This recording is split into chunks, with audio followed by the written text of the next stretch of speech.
ஆடி கிருத்திகை சாமி கும்பிடலான்னு சொல்லி பெருசாக கோலம் போட்டு கலரெல்லாம் பண்ணி கிளி கோலம் வரைஞ்சி வச்சுருந்தேன். அப்புறம் என்ன மயில் கோலம் வரைஞ்சி வச்சுருக்கேன்னு சொல்லியிருந்தாங்க. மயில் இல்லைங்க, அது கிளி அப்படின்னு சொல்லிட்டு வந்து சாமி கும்பிட்றதுக்கு தேவையானதெல்லாம் ரெடி பண்ணி சாமி கும்பிட்டு சாப்பிட்டுட்டு கோயிலுக்கு போகிறதுக்கு தேவையான பொருளெல்லாம் வீட்டில் வந்து ரெடி பண்ணி எடுத்துகிட்டு நந்தே போகலான்னு சொல்லி கிளம்பிட்டோம். நாங்கள் இப்போ வந்து முத்துக்குமரமலை கோவிலுக்கு தான். அது இங்கேருந்து ஒரு 4-5 கிலோமீட்டர் தான் இருக்கும். நடந்தே போகலாம் அப்படின்னு சொல்லி கிளம்பிட்டோம். போகும்போதே பயங்கர கூட்டம், எல்லாம் வேன் வச்சு எல்லாம் போயிட்டுருந்தாங்க. எப்பவும் அவ்வளோ ரஷ்ஷெல்லாம் இருக்காது. ஆடி கிருத்திகைக்கு மட்டும்தான் அவ்வளோ கூட்டமாக இருக்கும். காவடி எடுத்துகிட்டு வரவங்க எல்லோரும் வருவாங்க. மற்ற டைம்லலாம் அவ்வளோவா கூட்டம் இருக்காது.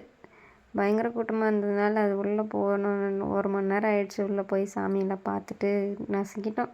அப்புறம் வெளியே வந்து சாதம்லாம் போட்டிருந்தாங்க. சாப்பாடு வாங்கி சாப்பிட்டுட்டு கோவில்லேருந்து கீழே இறங்கி வர வழியில் குளத்துல தண்ணி விட்டுருந்தாங்க.